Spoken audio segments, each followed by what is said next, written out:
it going, everybody? Welcome to another video. It is Saturday, August 12th. It is about 5:20 in the afternoon right now. I've just left work. I got off at 5 and I'm in my car. I'm headed out for a very special weekend, a very special video for you guys. I'm taking you guys along with me. I briefly talked about it at the end of the last video. I pretty much just told you guys that it was something that we haven't done in a few years. And now obviously you can tell by the title and the thumbnail and stuff like this what it is. So I'm going to go ahead and spill the beans. I'm headed out this afternoon. I'm headed out to my uncle's house. And I'm going to be staying the weekend at my aunt and uncle's house. And pretty much the reason I'm going to be there is obviously one, to visit them, because it's been a while since I've seen them. But also is because they live not too far away from the Iowa State Fairgrounds. And it is that time of year once again. We are going to the 2023 Iowa State Fair. I haven't been to the State Fair since I was a grandstand usher back in 2018. Those videos are still on the channel. You guys can see what shenanigans we got into at the 2018 Iowa State Fair. I was there all 11 days of the fair, and I was ushering, so I was at all the concerts and stuff like this, and it was a really fun time. You guys can still check those videos out on the channel, but this time around I'm not working at the fair. I'm going up there as a spectator, as just a person mingling. I'm gonna go up there and I'm gonna have a good time at the fair. I want to enjoy some good fair food. I want to see the animals. I want to see, you know, some of the livestock shows. You know, I love that side of things. I love the fairs, and the state fair is just huge. It's absolutely huge. So I'm going to be up there tomorrow and Monday, unless some plans change, but I don't think they will. Doesn't look like the weather's going to be bad, but you never know. But I'm taking you guys along with me. We're going to walk the barns. We're going to see some shows. We're going to, you know, they always have some interesting things at the fair. So I'm going to take you guys along with me. I hope you guys do enjoy this video. Smash the like button for Iowa State Fair 2023. The fair started back on Thursday. Thursday was the first day. So it's been a few days already going on, but I thought I'd come out this weekend. I'd take the weekend off. I'd leave the farm for the weekend. I'd just take a break from everything. So that's what I'm gonna do. I'm gonna head out for the weekend, and we're gonna have fun at the state fair, guys. Hope you guys enjoy. I'm just about to hit the interstate, and I have a little over an hour drive, about an hour 15, hour 20 to get to my uncle's house. So I'm gonna go ahead and get on over there and get settled in and stuff like this, and visit with my aunt and uncle, and I'll probably see you guys tomorrow at the Iowa State Fair.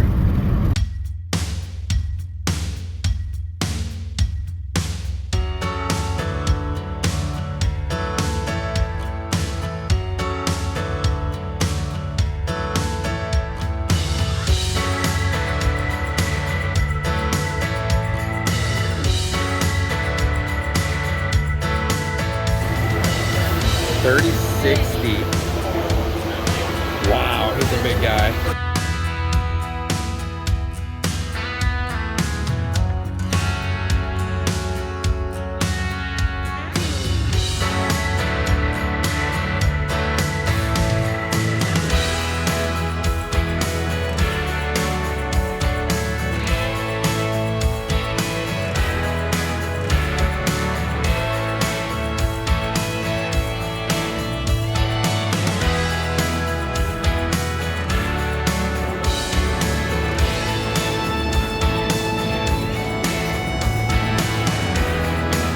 Huge, just massive.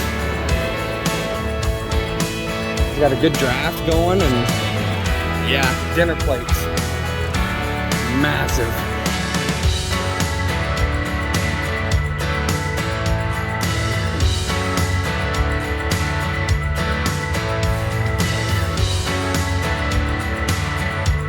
This is the reserve.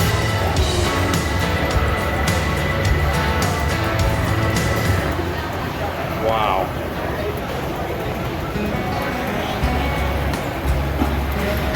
$437. Good grief. Bet you one of the size of blankets you can get off this guy.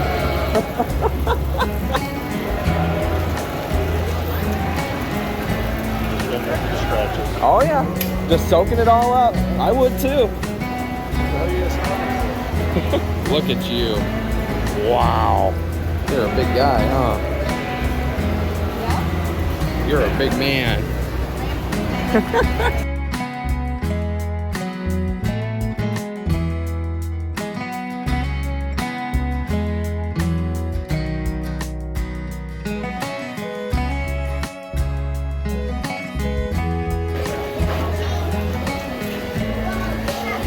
Wow.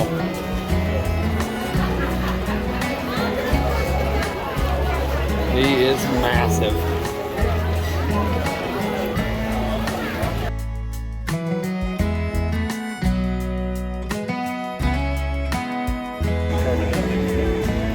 Get a lot of pie out of that thing.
Alright guys, it's now Sunday, August 13th. It's about 12:30 in the afternoon.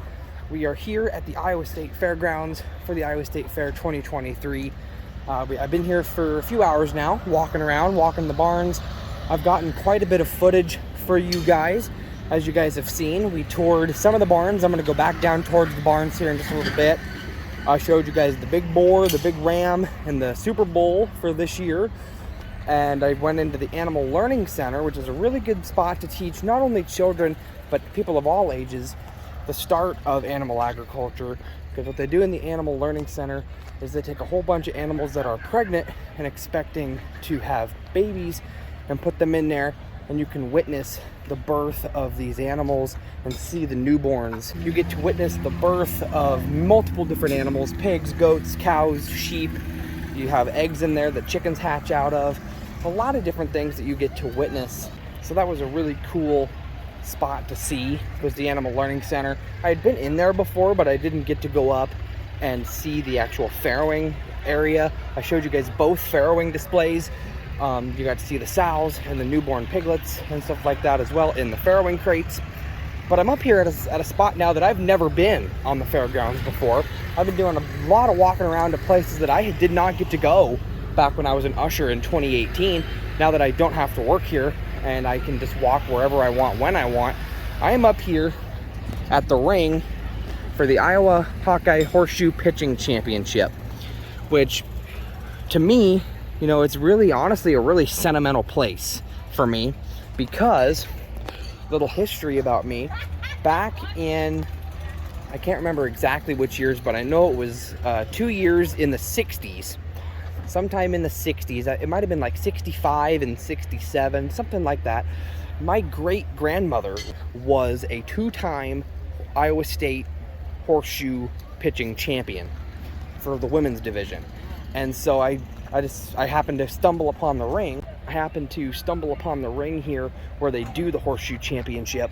And, you know, now I know, you know, my great-grandmother was out here back in the 60s winning state championships in the women's division for horseshoe pitching. And my great-grandmother was very, very good. I hear stories from my family all the time that my great-grandmother owned her craft, and she would practice out on the farm, and she got really good, obviously good enough to be a 2-time Iowa State champion. And so I just thought that was kind of cool that, you know, I got to see where my great-grandmother did it all and see how that happened. I never got to meet my great-grandmother, but hearing about her stories of being a 2-time champion and now seeing where she did it is just really sentimental. But we're gonna keep on walking the grounds. Let's have some fun. I kind of touched on it in the video when I went to the county fair in our home county, but the state fair as well is just another example of the many things that kids can do. You know, they can find different hobbies that they can do. You can show anything at the county and state fair, from photography to I saw a lot of quilts and stuff that you can sew and stuff like this. There's sewing, there's art projects, there's woodworking, there's metalworking, there's a whole bunch of different things. And then you've got the livestock. So there are so many different things that you can do, from livestock all the way to photography, art, woodworking, metalworking, sewing. The list goes on. But right now I'm actually just getting to another sentimental part of the fairgrounds that I have been to back when I was here in 2018 as an usher. I'm walking up the very steep hill that I remember very fondly, and I'm actually headed up to what they call the Hillcrest Dormitory, which is where all the boy FFA members that are ushers dorm and stay during their time as an usher.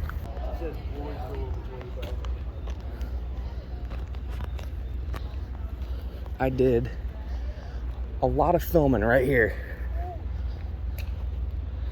I would start my day, I would get up and wake up in the dorm there behind me, and I'd come out here behind those trees and I'd pull out my phone and film and start the day and reflect on the day before. And then we'd go from there. We'd tour the barns, do whatever it is that we were doing. But that's just this is where I got my first experience at the state fair. It was right here at the boys' dorm, and then down the hill is the youth inn where the girls stayed.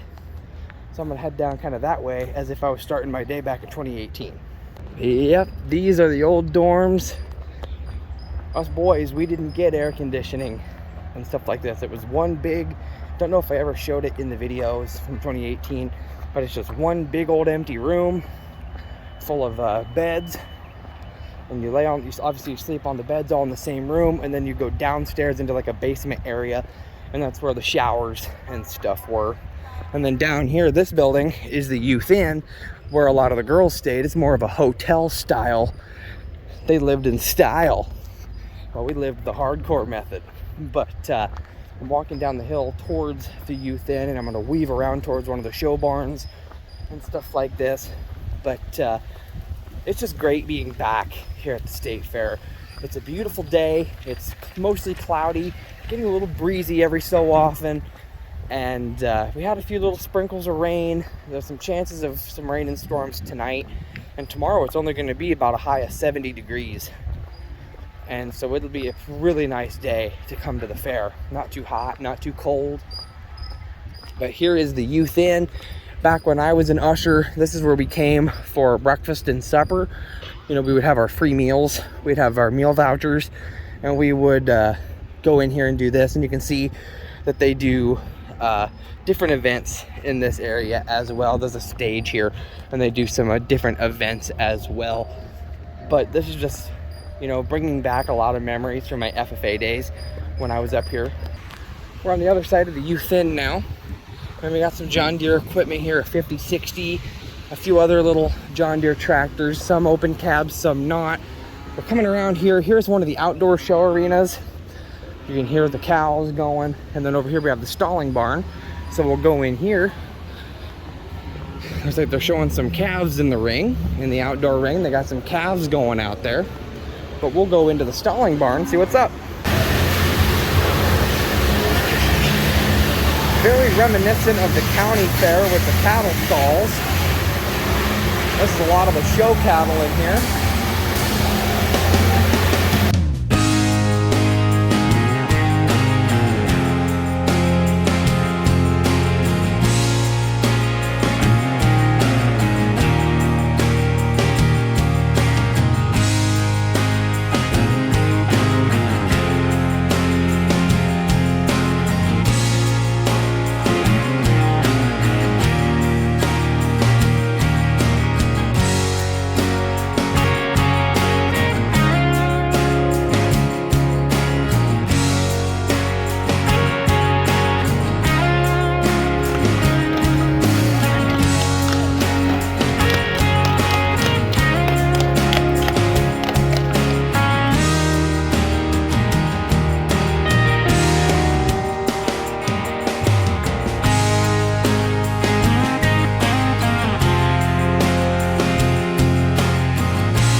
Now we're here with the John Deere equipment. We just left the Avenue of Breeds. Whole bunch of different John Deere equipment this year. From gators to smaller utility tractors to a sprayer there. You'll see a lot of tractors with the 50 series, the 60 series. Like these two here are 6Rs, 6R for 140, 60, 155. Whole bunch of different pieces of equipment, balers. And then here we got a John Deere 8410 RT.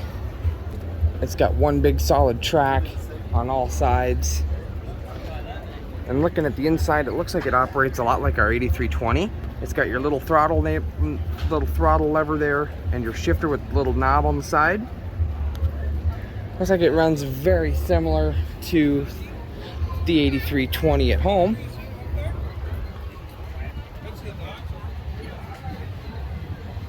Whole bunch of John Deere equipment here.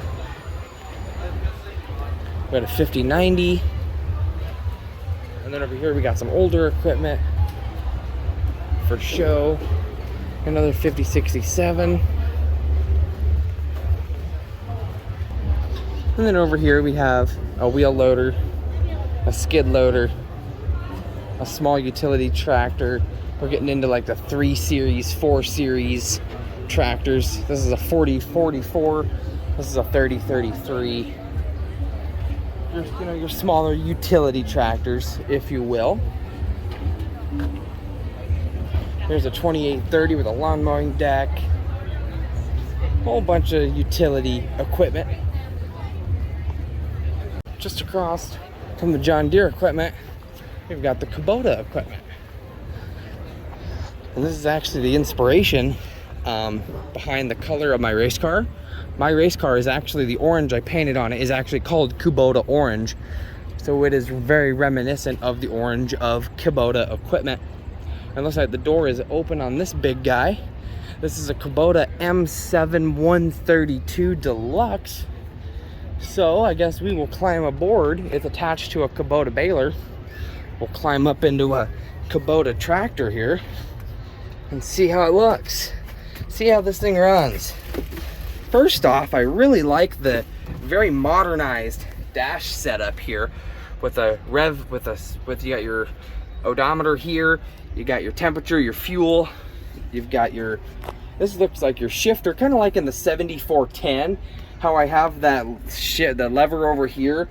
You got your forward, reverse, and neutral, so very reminiscent of the 7410 on our farm.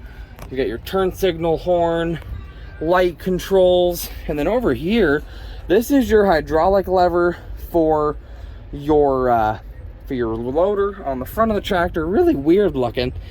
And then you got your big old dash panel here. How do you drive this thing? I think this is a hydrostatic controlled vehicle. You can see this looks more like a hydrostat. You got forward, reverse. This looks more like it's hydrostatically controlled, like a sprayer or a combine would be. That's really weird. You've got your throttle down here. It's in rabbit. You can go down to turtle if you want, slow, fast. Your PTO switch is right here. This is your PTO. Looks like you got your hydraulic controls here. Really, this is a very different setup. I'd probably have a really hard time if I had to jump in this thing and move it. I would probably have a hard time figuring this one out. And the thing about this tractor too is it does have a buddy seat here that you can fold down just like any other tractor, and it's got a cup holder here and a cup holder back here. Got some ports here. Really nice looking setup. Looks like it's got a, you know, it's got your rear view mirror there. I'm just very confused by this setup. I mean, I'm sure, you know, people who've run Kubota for a long time know how all this works. But being a John Deere guy and running John Deere equipment, I can't navigate this system here. So this is the tractor we were just in, and it's attached to a big baler here, round baler. And then you get down to this side and we got some excavators and skid loaders. Here's an open cab tractor. This is an MX 6000. Wonder if I can figure out how to run this one. Let's climb aboard this girl. Looks like you've got a forward pedal. This is more like a lawnmower. You've got a forward and a back pedal like a lawnmower. Here's your hydraulic for your loader controls. Here must be like a height for your back deal. Here's your PTO engage. And you got your brakes over here. I mean, this one doesn't seem too hard to run. We got ourselves a Kubota KX0334. This is a excavator with rubber tracks. So let's climb aboard this thing. Ooh, kind of tight getting in. So sitting in the excavator, looks like you'll have your monitor down here. This is your hydraulic controls, and I assume this is your steering system for steering both ways. You got a lever over here too, kind of reminiscent of the JCB skid loader on our farm. You know, obviously a way to control your bucket and your swing and stuff like this. Really complex Kubota. That's interesting. I'm in another building now that I've never been in before. It's all about the DNR hunting and fishing. And they got some fish in here. A whole bunch of carp in here. Big old catfish. Gar. And big old goldfish on the end.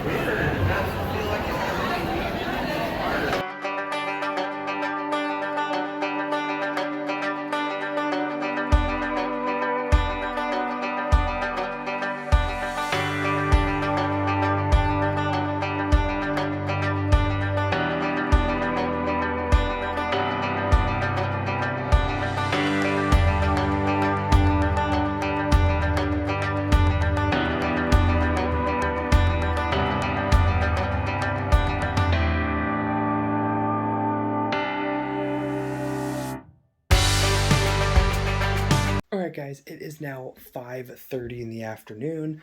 We just got back here to my uncle's house, I'd say about 20 minutes ago maybe. I didn't expect to be home this early. My uncle came out with me and we walked together for a few hours, and then he said he was going to go ahead and split, and he said whenever I was ready to come home, he just wanted me to shoot him a text or give him a call and he'd come pick me up from the fairgrounds and bring me back to the house. And unfortunately, I was planning on probably staying until about 6, 7 o'clock at night. But something happened at the fairgrounds that took up my phone battery. I wanted to get it on the charger just enough so that I could film this clip and then I'll charge it again. But something happened at the fairgrounds. I took you guys into the Animal Learning Center where I told you guys about how they have animals in there that are all pregnant and are expecting calves, kids, lambs, piglets, whatever animal it is. They're all expecting babies. And usually at some point during the fair, a lot of times it's in the middle of the night when the fair is closed, but usually during the duration of the fair, they have their litter or their kid or their calf or their lamb, and then the public can come in and see the newborn baby and stuff like this. I went in, I was walking around the grounds and showing you guys other things, and I happened to, I thought, well, I'll zip into the Animal Learning Center again and just see if anything new was born, see if anything new had been born, and so I could see it. And I got in line for one of the farrowing displays, and I happened to look over and I seen one of the cows in the center there. One of the cows, I seen she was holding her tail funky. And being a cattle farmer, I know at this point when a cow starts holding their tail almost at like a 90-degree angle, really cocking it, she's going into labor and she's going to be having a calf soon. And I thought, she looks like she might be having a calf soon. But I was also kind of confused because, yeah, her tail was cockeyed, but it was resting on the bar of the gate as well. So I thought, well, maybe she's just resting it on the gate. I don't know. So I walked up and I looked through the farrowing display on that side of the room. Nothing new was there. And so I came down, I went across the room, and I was going to get in line for the other farrowing display right by that cow that I was looking at. And I was standing in line to go up and look at the pigs, and I looked over at that cow and I seen a water bag starting to come out. So I ended up using all of my phone's power that I had left, and I got to film the birth of this calf. So I'm going to go ahead and show you guys that now. I wanted to put this before the birth to give you guys a little warning in case you guys are squeamish, you guys can't handle that. I know there's people that can't, or if you just don't want to see it. If you do not want to see the delivery of a calf, I'm going to put a timestamp on your screen, and you guys can skip to that timestamp, and you guys can meet me right back here after the birth, and I'll explain a little bit to you. But if you want to stick around and see it, I'm going to start the birth right now.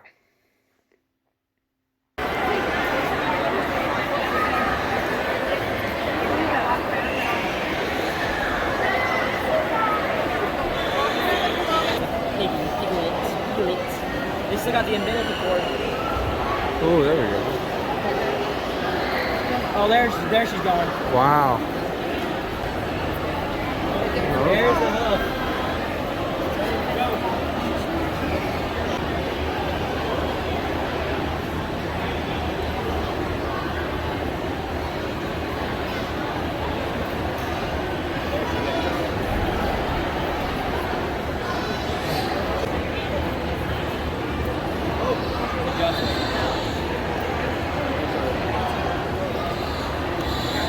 Look.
Get a good one. I got it.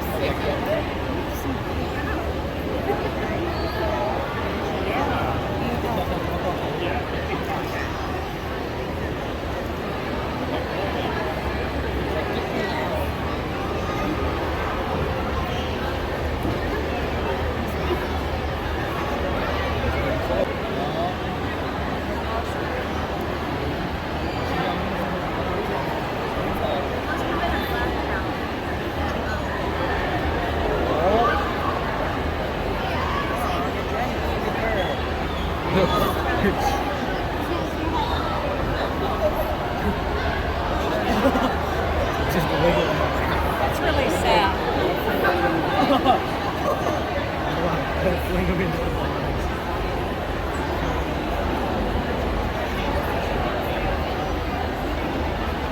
She's gonna turn on you.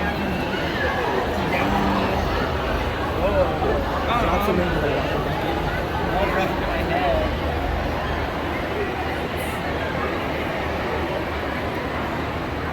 Oh man, your cap hasn't cut it in your cap yet. What are you looking for? Yeah.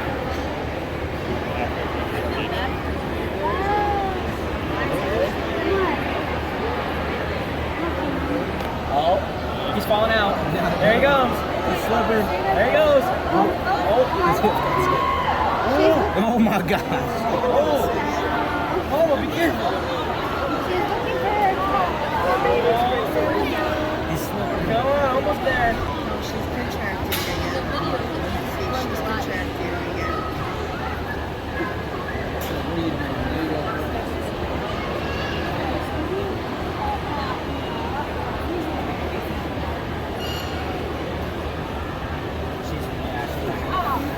Oh, that was close. That was close. That was close. She didn't do it. They're gonna close her in there so she can't go anywhere. Woo!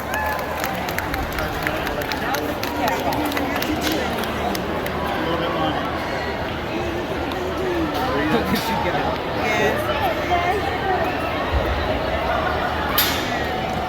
Hear all the tears.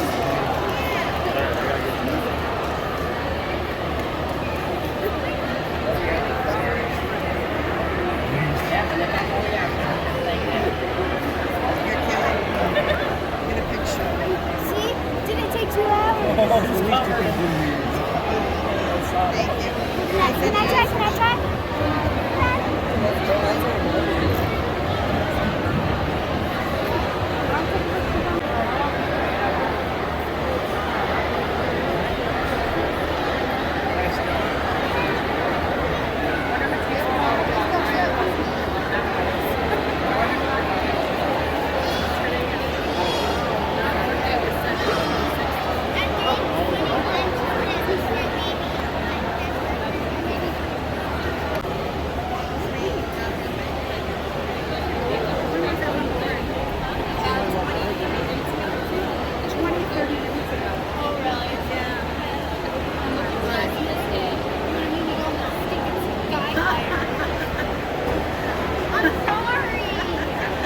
She's teasing.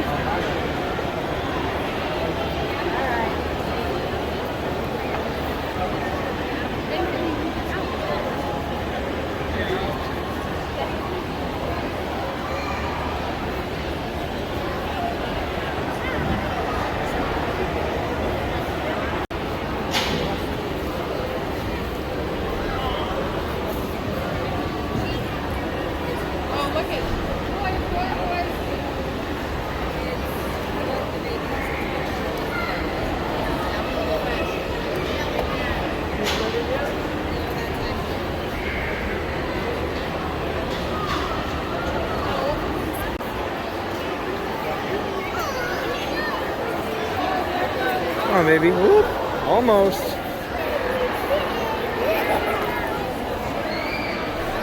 Whoop.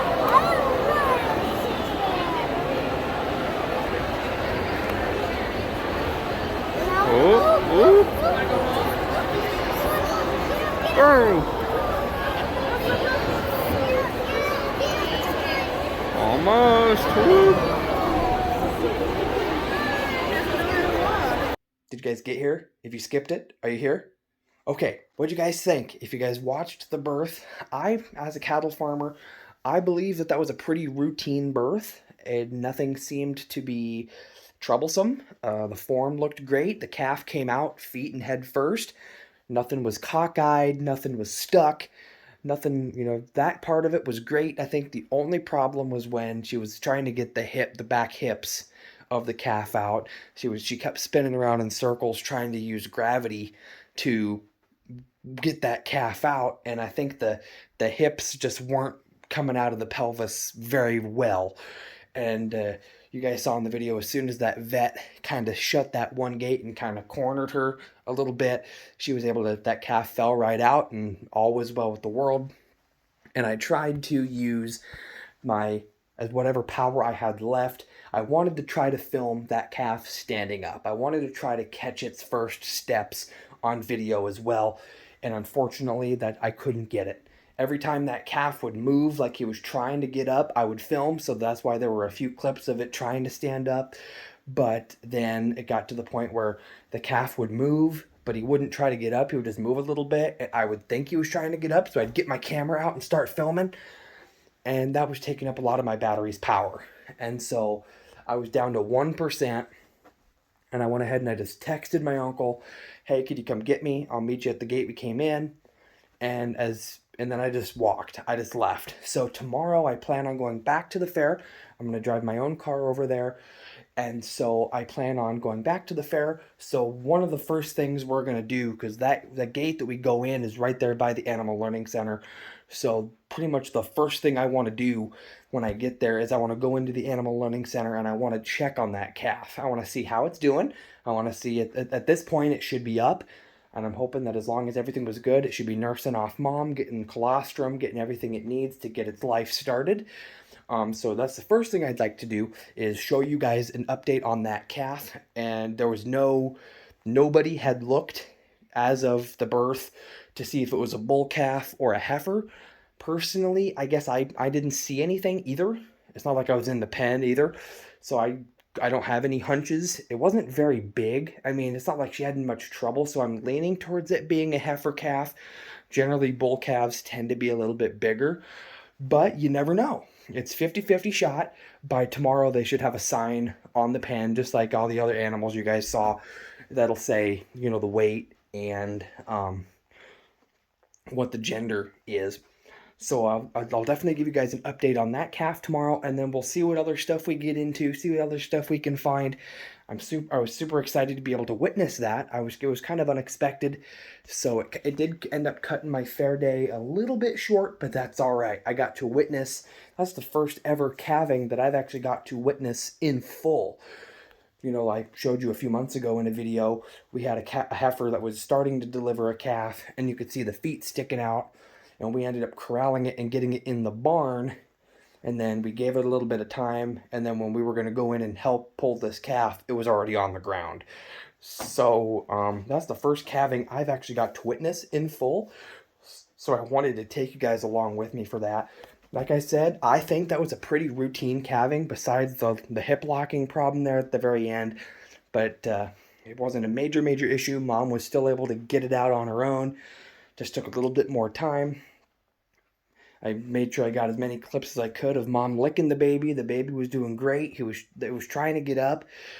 And so I'm hoping by tomorrow, calf should be nursing, calf should be standing, and all should be well with the world. So I'll make sure I show you guys that tomorrow when we go back to the Iowa State Fair. So I hope you guys enjoyed the first day of me going to the fair. I'm going to go ahead and put my phone back on the charger and chill out for the rest of the night. And we're going to go back to the fair tomorrow morning. What's up, guys? Future Josh here. I wanted to put in this clip here at the end of this video to let you guys know, in editing, I've been editing all of the state fair footage, and I've decided that I had so much footage for day one of the fair when I was there that I'm going to go ahead and end this video here with the end of day one. You guys got to experience the birth of that calf, which you'll see plenty of updates on that calf in the next video, so stay tuned for that. But, and we'll also get into some awesome things as well that I didn't expect as well. So stay tuned for the next video. I just have so much footage that they just need to be 2 separate videos for each day. So stay tuned here in the next couple days after this video releases for part 2 of our state fair experience. Hope you guys enjoyed part 1. Stay tuned for part 2. Thanks for watching, guys. Bye.